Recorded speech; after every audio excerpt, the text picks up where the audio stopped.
सर्वेभ्यो नमो नमः। महाकवि कालिदास विरचितस्य अस्य नाटकस्य अभिज्ञान शाकुन्तलाख्य नामक नाटकस्य कक्षायां भवतां सर्वेषां हार्दम् अभिनन्दनं स्वागतम्। यथा वयं जानीमः अभिज्ञान शाकुन्तले आहत्य टोटल 7 अंकाः सन्ति। तेषु प्रथमाङ्कस्य अध्ययनं वयं कृतवन्तः, द्वितीयाङ्कस्य अध्ययनम् इदानीं चलति। प्रारम्भं कुर्मः अद्यतनविषयं, ततः पूर्वं मङ्गलाचरणम् एकवारं कुर्मः। या सृष्टिः सृष्टुराद्या वहति विधिहुतं, या हविर्या च होत्री, ये द्वे कालं विधत्तः श्रुति विषय गुणा, या स्थिता व्याप्य विश्वम्, या माहु सर्वबीज प्रकृतिरिति यया प्राणिनः प्राणवन्तः, प्रत्यक्षाभिः प्रपन्नस्तनुभिरवतु वस्ताभिरष्टाभिरीश। गतदिने वयं दुष्यन्तस्य मृगया विरक्तिः विदूषकेन सह दुष्यन्तस्य परिचर्चा संवादः इति पाठं पठितवन्तः। तत्र वयं दृष्टवन्तः यत् विदूषकः कथयति कथं भवान् राजा अस्ति, भवतः मनः तपस्वी कन्यायाम् आगतः, वो एतत् समीचीनं नास्ति, सा तपस्वी कन्या वर्तते, अतः भवतां प्रेम अनुरागः तत्र न स्यात् इति। अनन्तरं राजा कथयति, न भो न, तथा नास्ति भो, कथं कथयति यत् सा तपस्विनी अस्ति। तस्याः स्थितिः तथैव अस्ति यथा अर्कस्योपरि यदि नवमालिका कुसुमं पतति, तथैव वस्तुतः अर्कस्य पुष्पं नास्ति, नवमालिका कुसुमम् अस्ति, चमेली इति, है ना। तत्र अर्कस्य पुष्पं नास्ति, किन्तु उपरि अर्कस्य उपरि पतति तर्हि जनाः भ्रमिताः भवन्ति, यतोः अर्कस्य पुष्पं कियत् सुन्दरम् अस्ति। वस्तुतः तथा नास्ति। तथैव जनाः चिन्तयन्ति, ओहो तपस्विनः पुत्री इयं, कण्वस्य पुत्री इयं वर्तते। वस्तुतः कण्वस्य पुत्री नास्ति, एषा अप्सरसः मेनकायाः पुत्री अस्ति, है ना। अर्थात मेनका सुंदरी, सर्वांग सुंदरी मेनका अस्ति, तस्याः पुत्री अस्ति।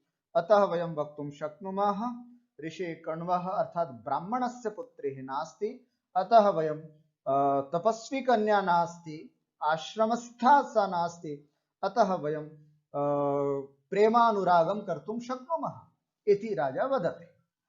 अनन्तरं किं भवति, पुनः किं पृच्छति विदूषकः, एतत् सर्वम् अत्र अस्मिन् पाठे, यस्य शीर्षकः अस्ति दुष्यन्तद्वारा शकुन्तलायाः सौन्दर्यवर्णनम्। कथं दुष्यन्त अद्य शकुन्तलायाः सौन्दर्यस्य वर्णनं करोति इति वयम् अत्र विस्तरेण पठामः। यदा राजा वदति यत् सा तपस्वी कन्या नास्ति, अपितु मेनकायाः पुत्री अस्ति इति, तर्हि विदूषकः किं वदति चिन्तयन्तु, विहस्य, हंसते हुए, है ना, थोड़ा मजाक करते हुए, यथा कस्यापि पिण्डखर्जुरैः उद्वेजितस्य तिन्त्रिण्याम् अभिलाषो भवेत्, तथा स्त्रीरत्न परिभाविनो भवतः इयम् अभ्यर्थना। राजमहल में सुंदर सुंदर कन्याओं को, सुंदर सुंदर स्त्रियों को, पत्नियों को छोड़ करके जंगल में तुम्हें किसी तपस्वी कन्या के प्रति प्रेम होना बिल्कुल वैसा ही है जैसे यथा कस्यापि, कोई व्यक्ति, पिंड खर्जुरैः उद्वेजितः। पिंड खजूर जानते हैं, सर्दी में हम सब लोग सेवन भी करते हैं उसका, पिंड खजूर मीठे होते हैं, बहुत अच्छे लगते हैं। तो पिंड खजूर खाते खाते व्यक्ति जिसका मन उद्वेजित हो गया है ना, पर्याप्त हो गया, भर गया, संतप्त हो गया उससे, ऐसा कोई व्यक्ति, चलो यार बहुत पिंड खजूर खा ली, अब थोड़ी सी इमली खा लेते हैं। तिंत्रिणी, तिंत्रिणी का मतलब होता है इमली। तिंत्रिण्याम अभिलाषो भवे, जिस तरह से खरजूर से जिसका पेट भर गया हो या खरजूर खाते खाते जिस संतप्त हो गया, उसको थोड़ा सा तिंत्रिणी में इच्छा होती है, इमली खाने की इच्छा होती है। या फिर ऐसा कहें, जो व्यक्ति बहुत मीठा खाते हैं उनको बीच में से नमकीन आवश्यक होती है, अथवा जो व्यक्ति ज्यादा नमकीन खाते हैं उनको बीच में मधुर की आवश्यकता होती है, टेस्ट चेंज करने के हिसाब से।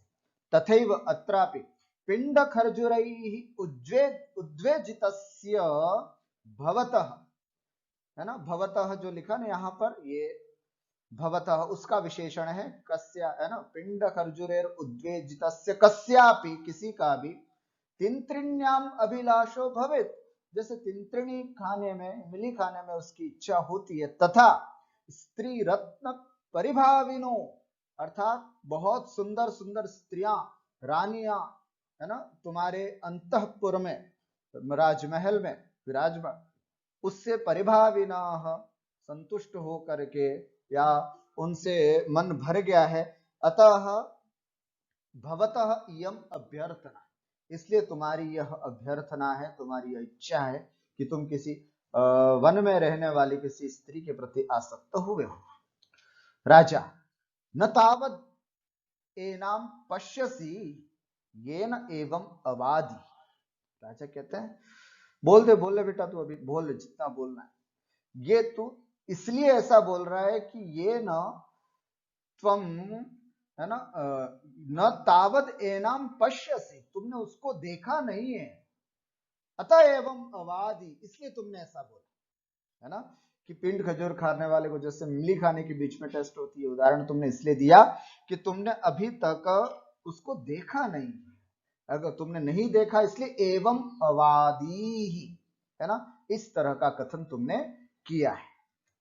विदूषकः कहता है, तत्खलु रमणीयम यद भवतोपि विस्मयम उत्पादयति, मैं यहां तक तो समझ रहा हूं, तत्खलु रमणीयम, होगी जरूर वो रमणीय, रमणीय का मतलब बहुत सुंदर, आह्लाद उत्पादक, आनंद को उत्पन्न करने वाली, अद्भुत आनंद को उत्पन्न करने वाली वो होगी, ये तो मैं समझ रहा हूं, इसलिए क्योंकि भवतोपि विस्मयम उत्पादयति, आप जैसे व्यक्ति को भी जिसने विस्मय में डाल दिया है, आश्चर्य में डाल दिया है, तो निश्चित रूप से वो कन्या तो बहुत अच्छी होगी, बहुत सुंदर होगी, ऐसा मुझे विश्वास है। राजा, वयस्य, अरे मित्र, किम बहुना, क्या कहूं मैं, मतलब वो उसकी सुंदरता का क्या बखान करूं, अद्य यथास्माकं विषय अस्ति दुष्यंत द्वारा शकुंतलायाः सौंदर्य वर्णनम्, अत्र सौंदर्य वर्णने एव इयम् एतत् पद्यम्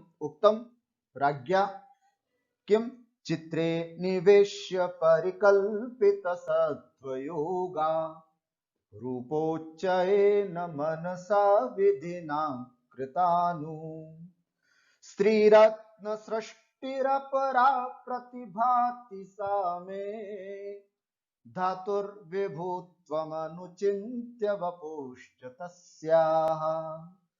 वसन्ततिलका छन्दः, एकवारं पुनः वदामि, चित्रे निवेश्य परिकल्पितसत्त्वयोगा रूपोच्चयेन मनसा विधिना कृतानु स्त्रीरत्न सृष्टिरपरा प्रतिभाति सा मे धातुर्विभूत्वमनुचिन्त्य वपुश्च तस्याः इति।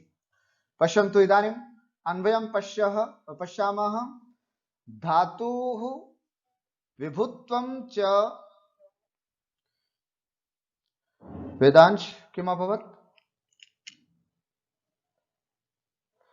धातु, हाँ, धातुः विभुत्वं च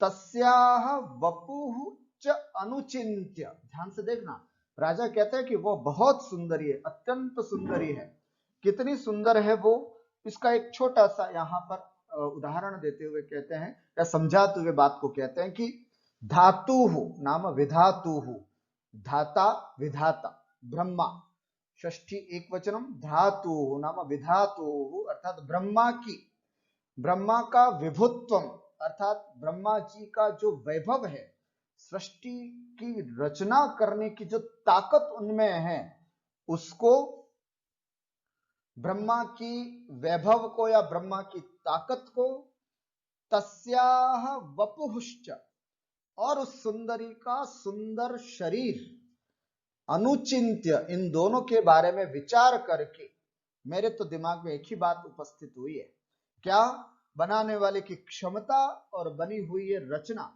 इन दोनों को देख करके, इन दोनों को समझ करके एक ही रिजल्ट निकलता है, किम तत्र परिणाम प्राप्यते अनुचिंत्य में सा विधिना, लगता है कि सा मने शकुंतला विधिना विधि के द्वारा चित्रे निवेश्य, है ना, उसको चित्र फलक पर अच्छी तरह से रख करके, अर्थात बहुत सुंदर चित्र तो बनाया जा सकता है, बहुत सुंदर चित्र तो बनाया जा सकता है, लेकिन इतना सुंदर प्राणी मिले ये जरूरी नहीं।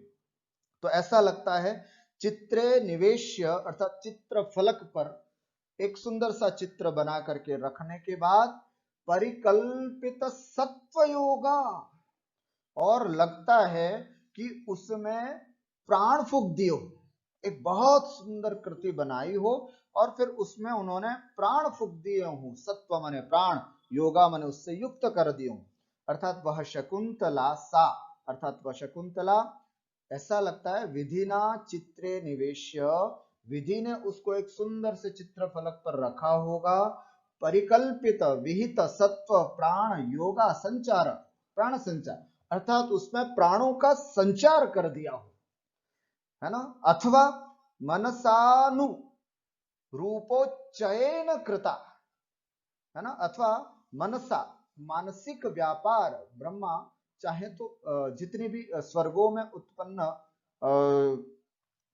अप्सराएं हैं, जो सुंदरियां हैं, वो सब मानसिक स्वरूप कल्पना है, इसलिए वो इतनी सुंदर है। उन्हीं की तुलना करते हुए यहाँ पर महाकवि कालिदास राजा दुष्यंत के मुख से कहलवा रहे हैं, मनसान रूपोच्चयन कृता, अथवा या तो ये हो सकता है कि चित्र फलक पर एक सुंदर सा चित्र बना करके उसमें प्राणों का संचार कर दिया, जिससे निकल करके यह शकुंतला बाहर आई, तभी इतनी सुंदर हो सकती है, वो इतनी सुंदर है। या फिर मनसा तो रूपोच्चयन कृता, है ना, अथवा मन के द्वारा, है ना, मनसा रूपोच्चयन, है ना, उसके सुंदर रूप का समूह कृता, अर्थात उसके सुंदर स्वरूप का निर्माण मनसा कृता, मान लीजिए हो सकता है मन से किया हो, इसलिए मुझे तो यही लगता है कि वह अपरा स्त्री रत्न सृष्टि प्रतिभाति, स्त्री रत्न का निर्माण एक अद्वितीय दूसरा ही कोई स्त्री रत्न के रूप में, मतलब ये कोई अद्भुत कल्पना है ब्रह्मा की, न जाने क्या है, अपरा स्त्री रत्न सृष्टि प्रतिभाति, कोई दूसरी ही स्त्री रत्न की रचना ब्रह्मा की यह हुई है, ऐसा मुझे लगता है, ऐसा सौंदर्य यहाँ पर बताया।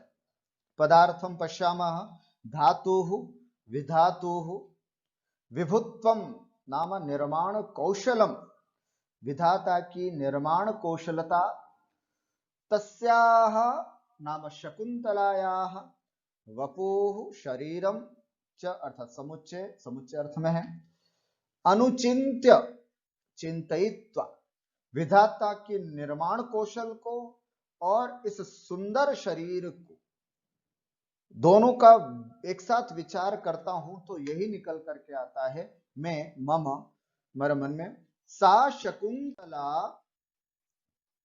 विधिना अर्थात ब्रह्मा ने उसको चित्रे आलेख्य निवेश्य आलिख्य, चित्र फलक पर आलेख में चित्र में उसको रख करके परिकल्पित सत्व योगा, परिकल्पित सत्वस्य योगः यस्य सा परिकल्पित सत्व योगा, है ना, अत्र बहुव्रीहि समासो वर्तते।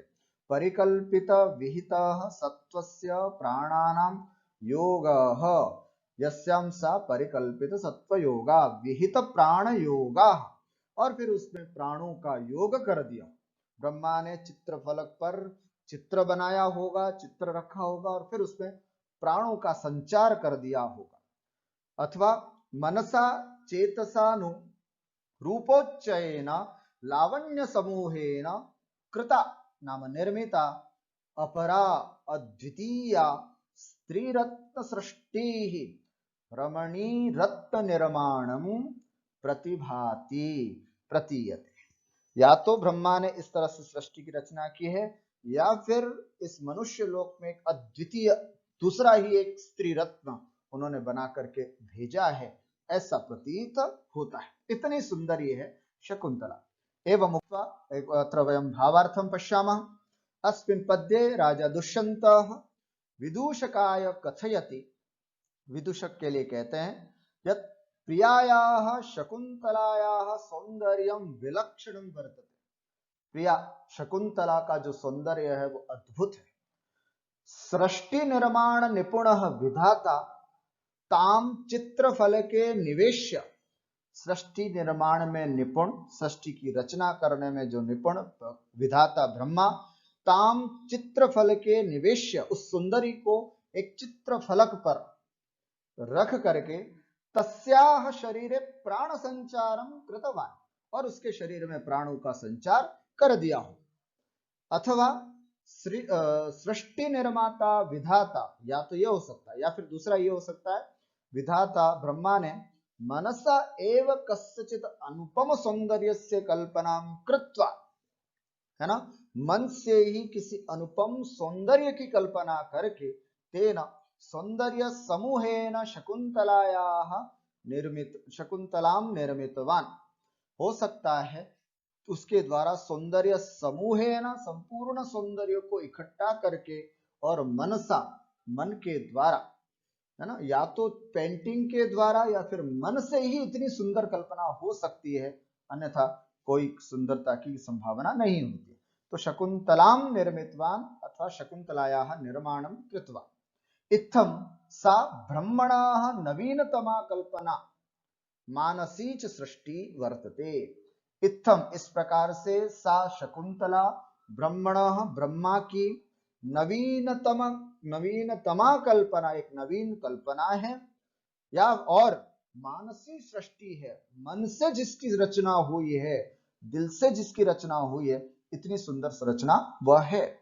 एतस्मादेव एतत् अपूर्व सौंदर्यम आश्चर्यकरम वर्तते, इसलिए वह अपूर्व सौंदर्य जो है वो बड़ा आश्चर्य करने वाला है। कितना सौंदर्य भला किसी में कैसे हो सकता है इति।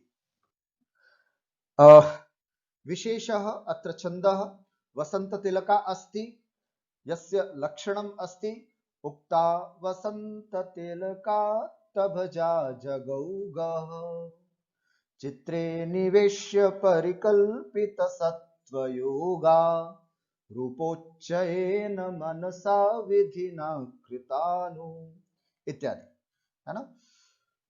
अलंकारः अत्र उत्प्रेक्षालंकारो वर्तते, यस्य लक्षणमस्ति संभावना मथुत्प्रेक्षा प्रकृतस्य समेन यत्, जहां पर प्रकृत उपमेय का समेन उपमान के साथ संभावना की जाती है, वहां पर उत्प्रेक्षा अलंकार होता है। यहां पर नु शब्द का प्रयोग किया है। ये नु शब्द देखिएगा यहां पर कृतानु, मानो ऐसा लग रहा है इति, या तो उन्होंने चित्रफलक पर रख करके प्राण संचार किया, या ऐसा लगता है मानो, नु शब्द अत्र मानो अर्थ देता है। ये उत्प्रेक्षालंकार वाचक शब्द है, इसलिए यहां पर उत्प्रेक्षालंकार है। काव्यलिंगालंकारोपि अत्र वर्तते। कथम काव्यलिंगम हेतुर्वाक्य पदार्थता, है ना, क्योंकि यहाँ पर हेतुता विद्यमान है, इसलिए यहाँ पर जैसे इन सबको ये जो लिखा ना, धातुर विभुत्वम अनुचिन्त्य वपुश्च, ब्रह्मा की वैभव को, निर्वाण कुशलता को और इसके सौंदर्य को, ये कार्य है और ये कारण है, ऐसे कार्य कारण भाव होने से यहाँ पर काव्यलिंग अलंकार देखो लिखा ना, चतुर्थ चरणस्य सकारण वाक्यार्थ प्रयोग, ये चतुर्थ चरण है, इसका सकारण यहाँ पर ये पूरे कारण स्थापित किए। अतः अत्र काव्यलिंग अलंकारो वर्तते, अतिशयोक्ति अलंकार होपि वर्तते, अभेदात भेद कथनम, जो चीज भिन्न नहीं हो उसको यदि भिन्न रूप से कथन किया जाए तो ऐसा लगता है, तो वहां पर अतिशयोक्ति होती है। जैसे यहां पर कहा ना कि शकुंतला कोई दूसरी ही स्त्री रत्न हो, तो शकुंतला को स्त्री रत्न से भिन्न कर दिया। अगर ऐसा कहा जाता कि शकुंतला ही स्त्री रत्न है तो वहां पर रूपक आदि होता, पर इससे कह दिया कि नहीं, शकुंतला कोई अलग ही स्त्री रत्न है, बाकी स्त्रीत्व ही था शकुंतला में, तो ये अभेद था, शकुंतला और स्त्रीत्व अभेद है, किंतु उसका भेद रूप कथन करने से यहाँ पर अतिशयोक्ति अलंकार, अभेदात भेद कथनात् अत्र अतिशयोक्ति अलंकारोपि वर्तते। एवं पुनः अग्रे चलाम अस्माकं नाटकस्य कथां प्रति किम अभवत्। इस तरह से यहाँ पर बहुत सुंदर तरीके से शकुंतला के सौंदर्य का वर्णन किया गया। इतने से ही पर्याप्त मत होइएगा, और भी बहुत सुंदर वर्णन आगे आने वाला। विदूषकः यदि एवं प्रत्यादेश इदानीम रूपवतीनाम, अरे भाई यदि ऐसी बात है तो रूपवती नाम प्रत्यादेश, अर्थात ये तो जितनी भी सुंदरियां हैं, जितनी भी रूपवती स्त्रियां हैं इस लोक में, उन सब का प्रत्यादेश है, अर्थात तिरस्कार है। जितनी भी सुंदरियां, उनका सबसे बड़ा तिरस्कार है कि विधाता ने इस तरह से किसी की रचना की हो। यदि एवं प्रत्यादेश इदानीम रूपवती नाम, जितनी भी रूपवती, रूप मतलब रूपम अस्य अस्ति अस्याह अस्ति इति रूपवती, है ना, अथवा रूपम अस्याम अस्ति इति रूपवती, तर्हि तादृशीनां रूपवतीनां प्रत्यादेशः इदानीं प्रत्या, ये तो जितनी भी सुंदरियां, उनका बहुत बड़ा तिरस्कार कर रहे हो आप, ऐसी बात बता रहे हो, वाकई इतनी सुंदर है क्या? इति इदम च में मनसी वर्तते, और मेरे मन में तो और भी बहुत बड़ी बात है शकुंतला के लिए। वो क्या? वो इस पद्य के माध्यम से वो बताते हैं, है ना। ये शकुंतला के सौंदर्य का वर्णन में, या जब भी शकुंतला के चरित्र चित्रण आदि के बारे में प्रश्न आता है तो इसको जरूर लिखना चाहिए, इस पद्य को। ये इतना सुंदर पद्य है जो शकुंतला के शुद्ध और पवित्र चरित्र की ओर हमें इंगित करता है। किम अत्र वर्णितम अस्ति, एकवारम् उच्चारणं कुर्मः। शिखरिणी छन्दः अस्ति, अनाघ्रातं पुष्पं किसलयमलूनं कररुहै, रनाविद्धं रत्नं मधुनवमनास्वादितरसम्, अखण्डं पुण्यानां फलमिव च तद्रूपमनघम्, न जाने भोक्तारं कमिह समुपस्थास्यति विधि इति। पुनः एकवारं, बहु सुंदरं पद्यमस्ति। अनाघ्रातं पुष्पं किसलयमलूनं कररुहै, रनाविद्धं रत्नं मधुनवमनास्वादितरसम्, अखण्डं पुण्यानां फलमिव च तद्रूपमनघम्, न जाने भोक्तारं कमिह समुपस्थास्यति विधिः इति। पश्यतु, अत्र अन्वयं पश्यामः। अस्मिन् पद्ये शकुन्तलायाः शुद्धत्वं पवित्रतां च अत्र वर्णितमस्ति। शकुंतला अत्यंत शुद्धति, अत्यंत पवित्र स्त्री रत्न है, इस बात को इस सुंदर से मालोपमा अलंकार से सजा करके यहाँ पर महाकवि कालिदास ने प्रस्तुत किया है। किम वदति अत्र राजा दुष्यंत शकुंतलायाः सौंदर्य वर्णन प्रसंगे। कैसी है शकुंतला? पश्यतु, अनघम तदरूपम, अनघम माने अघ माने होता है दोष, न अघम इति अनघम, अनघम माने निर्दोष, तद्रूपम उसका रूप जो है, उसका सौंदर्य है, वो अनघम, बिल्कुल निर्दोष है, किसी भी प्रकार का दोष उसमें नहीं है। क्यों?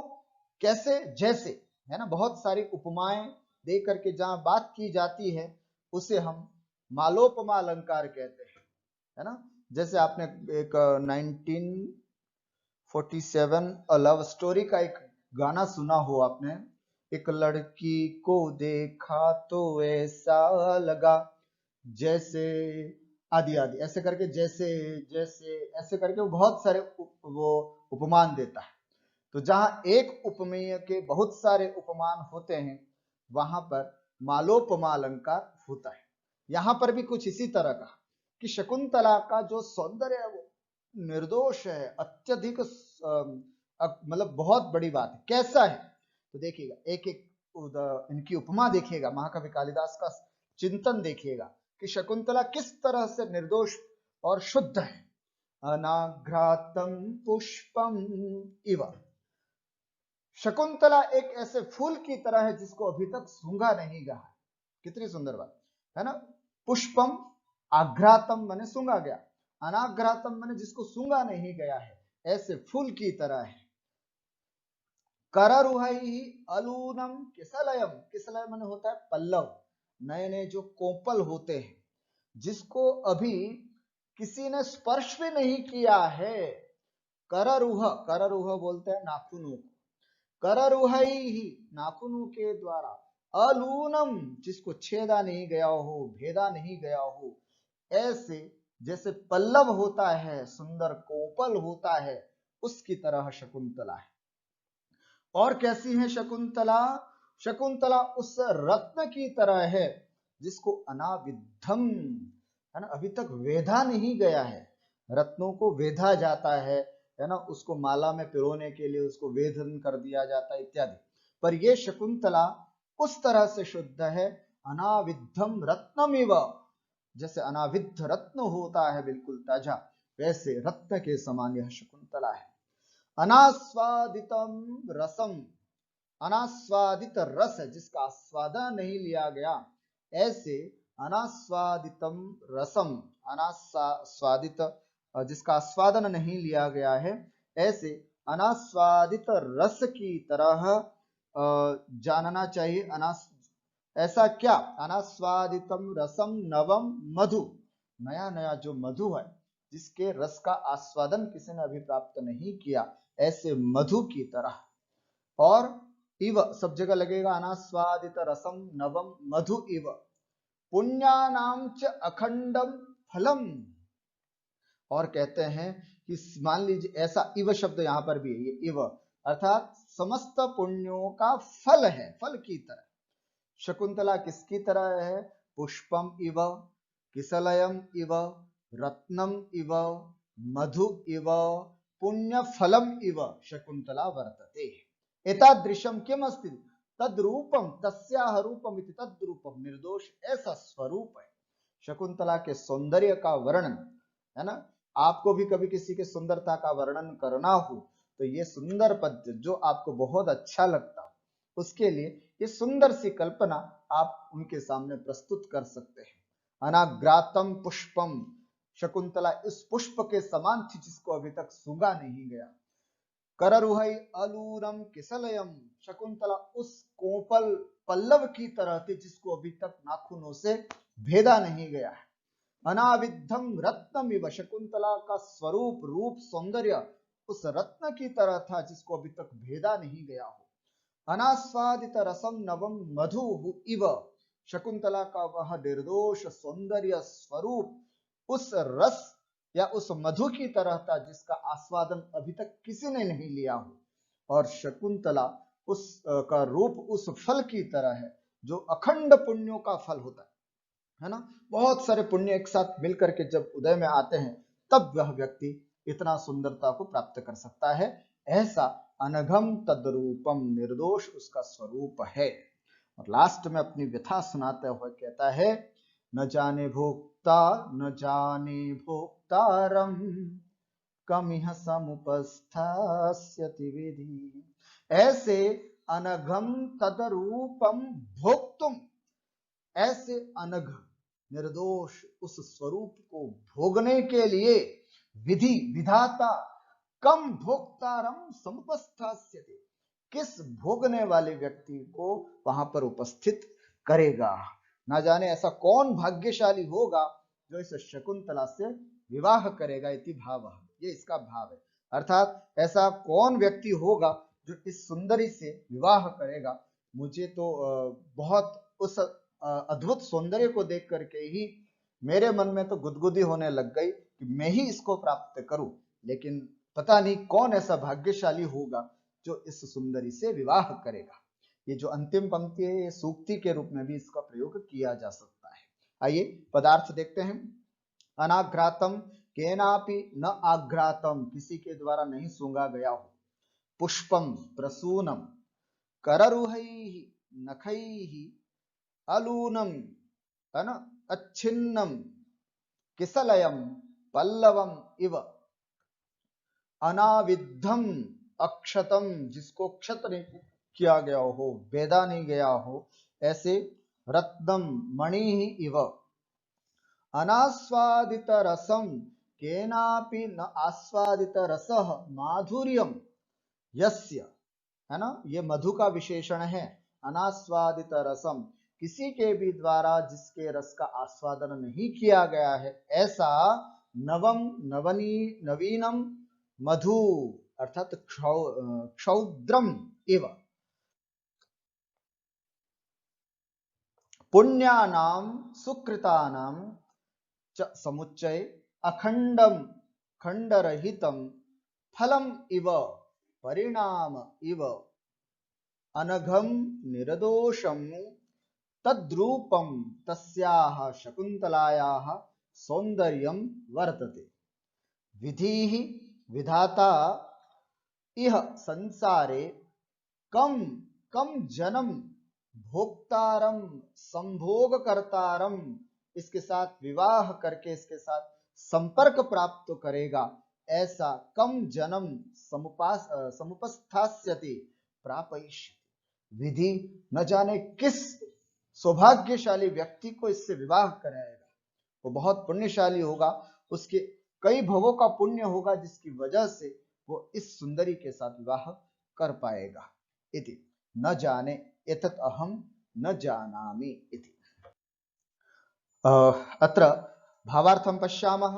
अस्मिन् पद्ये महाकवि कालिदासः शकुन्तलायाः सौन्दर्यस्य कृते यानि उपमानानि गृहीतवान् तानि सर्वाणि शकुन्तलायाः कृते रमणीयतायाः निष्कलंकतायाश्च परिचायकानि सन्ति। इस पद्य में महाकवि कालिदास ने शकुंतला के सौंदर्य के लिए जो जो भी उपमान ग्रहण किए हैं, जिन जिन से उनकी उपमान की है, वे सब शकुंतला के लिए रमणीयता का और निष्कलंकता के परिचायक है। अर्थात इससे यह सिद्ध होता है, इन सभी उपमानों को पढ़ने से यह पता चलता है कि शकुंतला रमणीय थी, सुंदर थी और निष्कलंक भी थी। प्रायः जो सुंदर होते हैं वे कलंकित हो जाते हैं, है ना, जल्दी कलंकित हो जाते हैं। लेकिन शकुंतला जो थी वो रमणीय भी थी और निष्कलंक भी थी। जो निष्कलंक होते हैं वे कभी रमणीय नहीं होते, और जो रमणीय होते हैं वो बहुत जल्दी कलंकित हो जाते हैं। लेकिन यहाँ शकुंतला के बारे में बताया जा रहा है, वो रमणीय भी थी और निष्कलंक भी थी। ऐसा अनाघ्रातम अर्थात शकुंतलायाः रूपम न केनापि पुरुषेण मर्दितम किम बहुना स्पृष्टमपि न तादृशम शुद्धम पवित्रम च विद्यते। अर्थात शकुंतला का स्वरूप अनाघ्रातम माने शकुंतला का रूप किसी पुरुष के द्वारा न मर्दितम, और क्या कहें, बल्कि किसी पुरुष ने इसको स्पर्श भी नहीं किया होगा। कररुहैः नखैः अलूनम अर्थात तस्याः रूपम सर्वथा अम्लानम, है ना, किसी ने भी जैसे नव पल्लव पर नाखून लगाकर उसको खराब नहीं किया, इसी प्रकार इसका भी, शकुंतला का भी अभी तक किसी ने कोई उपभोग नहीं किया। अम्लानम उपभोगजन्य वैरूप्यात् अक्षतम वर्तते, अक्षत है इति। शकुंतलायाः रूपम अनाविद्धम अस्ति अर्थात केनापि न दूषितम न च भुक्तम वर्तते, है ना। जैसे रत्न को वेद दिया जाता है, इसी तरह से शकुंतला के साथ अभी तक कोई दोष प्राप्त नहीं हुआ। नूतनम मधु इव अद्यापि न केनापि अस्याः आस्वादोपयोग कृतः। मधु की तरह एक नया मधु बिल्कुल आता है जिसको अभी तक किसी ने भी टेस्ट नहीं किया हो, ऐसे उस मधु की तरह है। किम बहुना वयम एतद् वक्तुम शक्नुमः, और क्या कहूं, बस मैं तो इतना ही कह सकता हूं, यत् एषा सर्वविध सत्कर्मणाम अभिलषणीयम पवित्रम फलमिव वर्तते। सभी प्रकार के पुण्य के द्वारा जो चाही गई पवित्र वस्तु होती है, उस पवित्र फल की तरह शकुंतला है। तस्याह उपभोग करता कत खलु पुण्यशाली जनः भविता। उसका उपभोग करने के लिए देखते हैं कौन ऐसा पुण्यशाली व्यक्ति होगा। वस्तुतः अस्मिन् श्लोके कालिदासस्य सौंदर्य विषयक भावना अभिव्यक्ता जाता। इस श्लोक के माध्यम से महाकवि कालिदास किसी सुंदरी का वर्णन करते हैं तो कितने हद तक वो जा सकते हैं, वो सब भाव यहाँ पर, मतलब किसी सुंदरी के निष्कलंकत्व को और पवित्रता को द्योतित करना है, तो मैं समझता हूँ साहित्य जगत में इससे सुंदर कोई पद्य नहीं बना है। ऐसा कालिदासेन शकुंतलायाः रूपम निष्कलंकम परम पवित्रम च निर्दिष्टम ध्वनितम च यत् सर्वथा दोषरहितम सौंदर्यमेव उपासनीयम श्लाघ्यम उपभोग्यम च भवति। कितनी बड़ी बात करी। और यहां से यह ध्वनि निकल करके आ रही है कि जब राजा शकुंतला का इस तरह से वर्णन कर रहा है कि शकुंतला एक ऐसी नारी है जिसको आज तक किसी ने स्पर्श तक नहीं किया है, इसलिए वो निर्दोष है, उसका सौंदर्य इसलिए वो श्लाघनीय है, इसलिए वो मेरे जैसे व्यक्ति के लिए उपभोग्य है।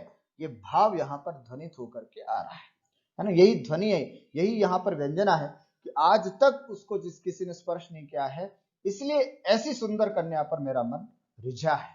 इति भाव एतादृश सौंदर्येव पवित्र भावना युतम मनः आसक्तम भवति।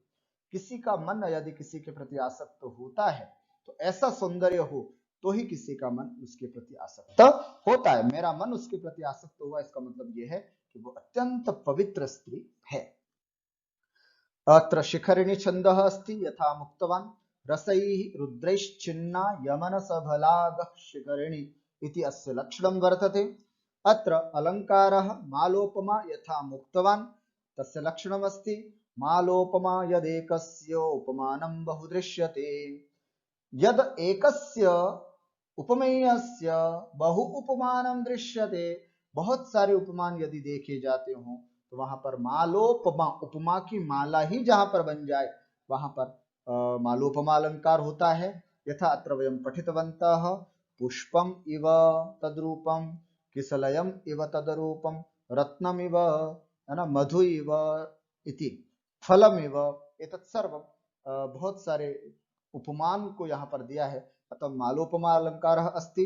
परिकरालंकारोऽपि वर्तते। परिकरालंकारस्य लक्षणम् उक्तैर्विशेषणैः साभिप्रायैः परिकरो मतः। जहां पर अभिप्राय पूर्वक विशेषणों का प्रयोग किया जाता है वहां पर परिकर अलंकार होता है। यहाँ जितने भी विशेषण दिए हैं, कीदृशम पुष्पमिव अनाघ्रातम पुष्पमिव, कीदृशम रत्नमिव अनाविद्धम रत्नमिव, इन सभी विशेषणों के माध्यम से शकुंतला की निष्कलंकता को ही यहाँ पर प्रतिपादित किया है। अभिप्राय पूर्वक ही इस तरह के विशेषणों का प्रयोग किया गया है। अतः अत्र परिकरालंकारो विद्यते। अग्रे चलामः तत्र संवादः विदूषकः। जब राजा दुष्यंत ने इतने सुंदर दो पद्यों के माध्यम से शकुंतला के अद्भुत सौंदर्य का वर्णन किया तो अब तो विदूषक भी कहने लग गया। क्या कहते हैं विदूषक? तेन ही लघु परित्रायताम एनाम भवान, है ना। तेन ही, यदि ऐसी बात है तो लघु माने जल्दी ही, भवान आप, एनाम परित्रायताम उसको बचा लीजिएगा। यदि ऐसी बात है कि वो अद्भुत सौंदर्य और सब कुछ सौंदर्य है तो फिर जाओ, लघु जल्दी, भवान आप एनाम नाम शकुंतलाम परित्रायताम, रक्षा करो उसकी जाकर। मां कस्यापि तपस्विनाः इंगुदी तेल चिक्कण शीर्षस्य हस्ते पतिष्यति।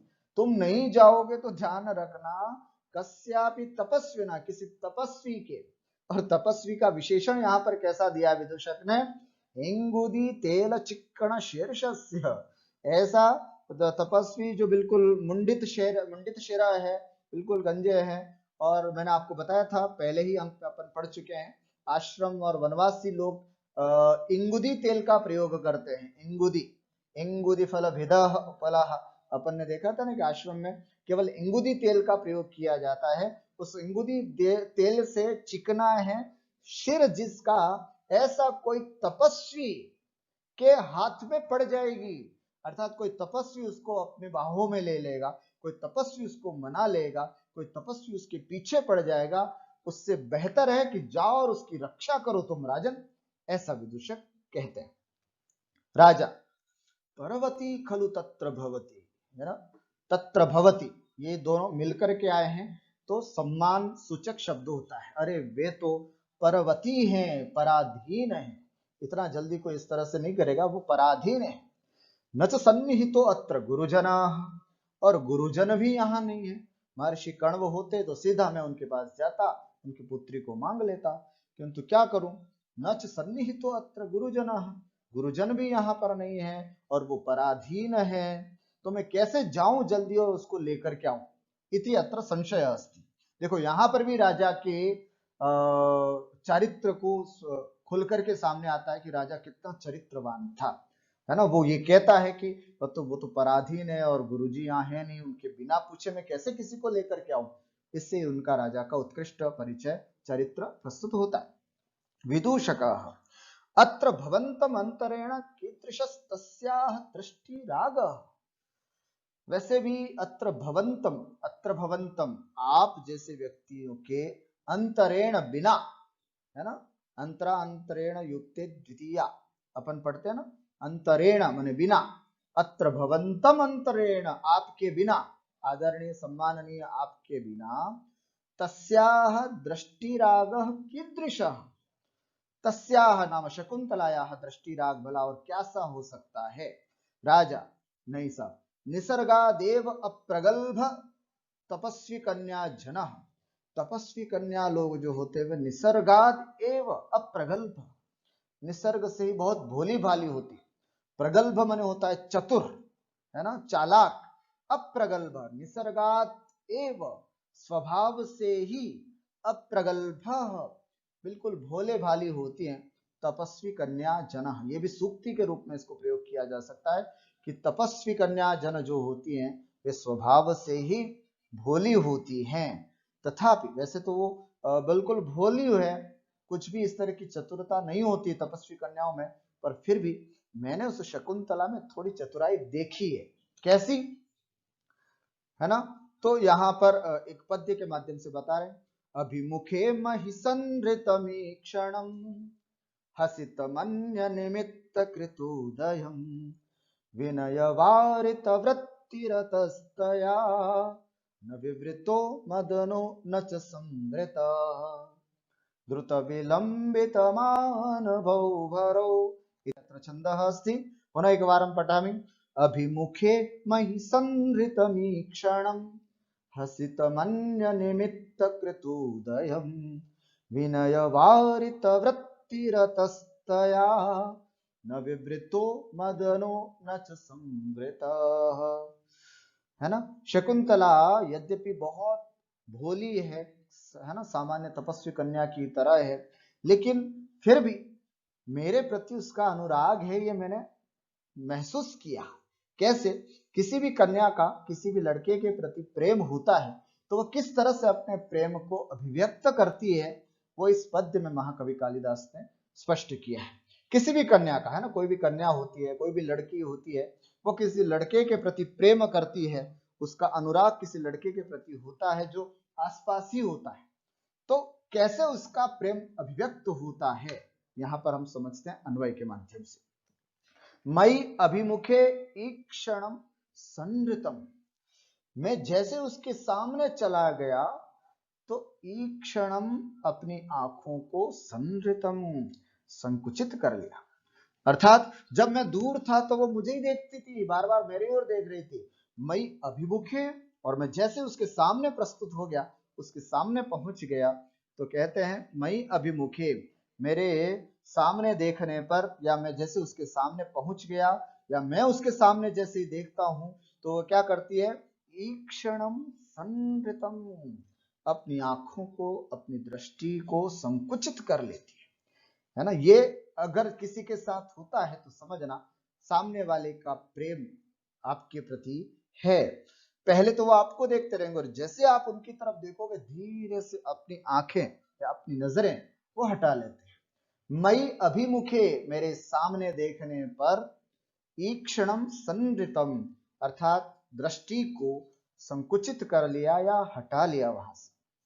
और अन्य निमित्त कथोदयम हसितम, देखिएगा यह होता है प्रेम, किसी कन्या का किसी लड़के के प्रति या किसी तरुण के प्रति प्रेम होता है तो ये स्थिति ये भी देखी जाती है, अन्य निमित्त कथोदयम हसितम, अर्थात अन्य बातों का बहाना बना करके, किसी और बातों का बहाना बना करके, ले करके जबरदस्ती, हसितम, हंसी अर्थात अन्य बहाने से हंस जाते, किसी भी तरह से कुछ और बना करके, अरे देखो गिर गया यूं करके हंसना, देखो देखो इस तरह से, वो वाह, इस तरह से बहुत सारे भाव करके, अन्य निमित्त कथोदयम, अन्य निमित्त से कथन करने के द्वारा हसितम, उसने हंसा, वो मेरे को देख करके इस तरह से हंसी।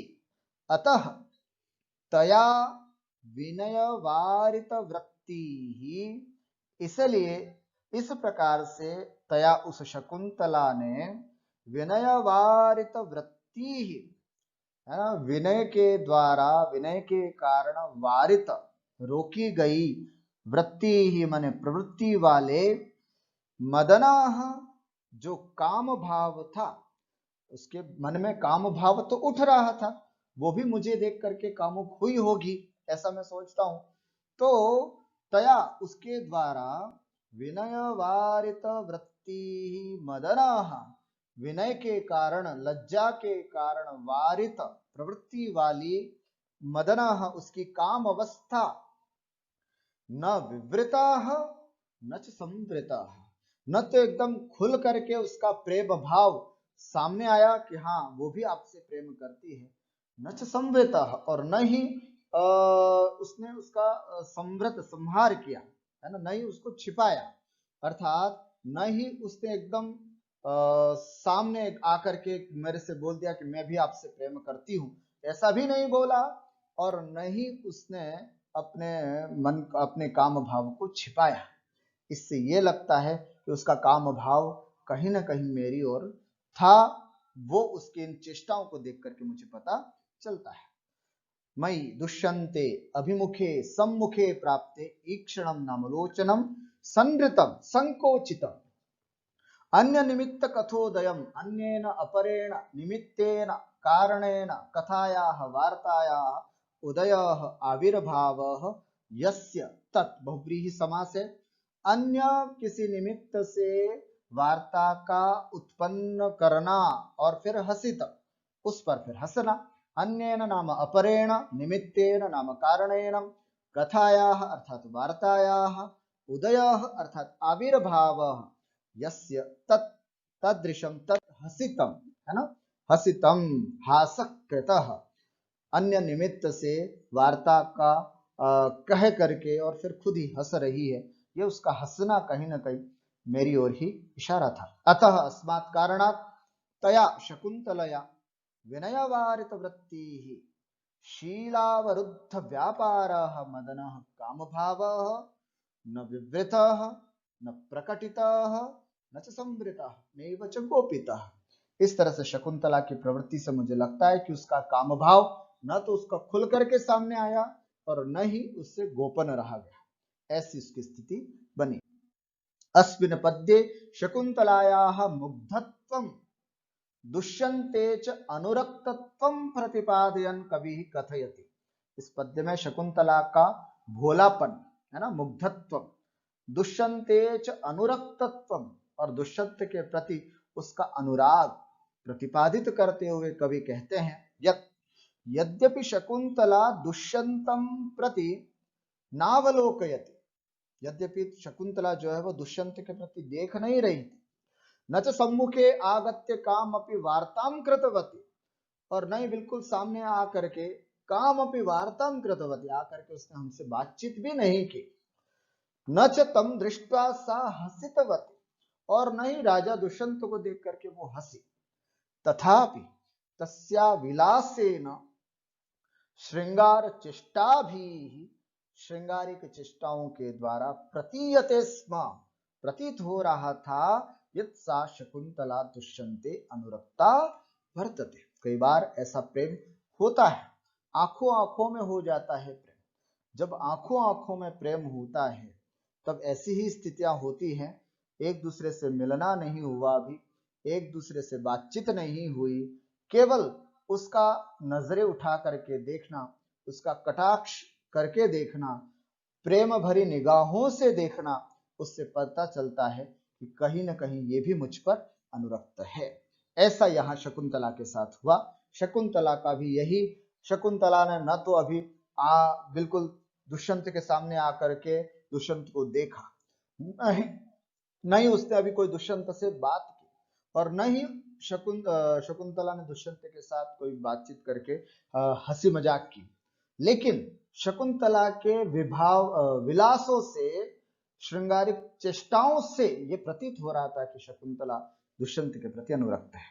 तस्य कारणमस्ति शकुंतलया अन्यत्र दृष्टिपातः, क्या कारण है इसके पीछे? शकुंतला उसको न देख करके किसी और जगह देख रही थी, इसका मतलब प्रेम था। अन्य कथनेन हसनम, कुछ और कह करके हंस रही थी। श्रृंगार चेष्टाया प्रकटनम, श्रृंगारिक चेष्टाओं को प्रकटित करना, उत्पन्न करना। दुष्यंत एतत् सर्वम अवलोक्य अवगतवान यत्सा शकुंतला तस्मिन् अनुरक्ता वर्तते। राजा दुष्यंत एतत् सर्वम, ये सब कुछ देख करके ये जान गए थे कि शकुंतला कहीं न कहीं उसके प्रति उसका प्रेम है। अत्र द्रुत विलंबित छंदः अस्ति, यस्य लक्षणम् अस्ति द्रुत विलंबित माहनभौ भरौ इति। अलंकाराः अत्र सन्ति। विरोधाभासः, विरोधाभास अलंकार कथम लक्षणम् अस्ति? आभासत्वं विरोधस्य विरोधाभास इष्यते, न विवृतो मदनम न च संवृता, है ना, इत्यनेन विरोधाभास, न विवृत था न संवृत था। ये क्या, ये तो विरोध हो गया, या तो विवृत था तो संवृत नहीं था, संवृत था तो विवृत नहीं था। आप कह रहे हो न विवृत था न संवृत था, ये तो विरोधाभास, विरोध हो गया। अब इस विरोध का परिहार होता है ये कह करके कि वो नायिका जो थी वो मुग्धा नायिका थी, भोली भाली नायिका थी। मुग्धा नायिका की स्थिति ऐसी होती है, न विवृतो न संवृता वाली बात। अतः अत्र विरोधाभास अलंकार अस्ति। यथा संख्यम अपि एक अलंकारो वर्तते, यथा संख्यम क्रमेणैव क्रमिकाणां समन्वयः, क्रमिकाणां पदार्थानां क्रमेणैव समन्वय, एक क्रमिक पदार्थों का क्रम से ही जहां समन्वय किया जाता है वहां पर यथासंख्य अलंकार होता है। न विवृतो मदनाः न च संवृतः मदनाः, इस तरह से क्रमशः कथन करने से अत्र यथासंख्य अलंकारोपि वर्तते। एवं अद्य वयं शकुन्तलायाः सौन्दर्य वर्णनं विस्तरेण पठितवन्तः।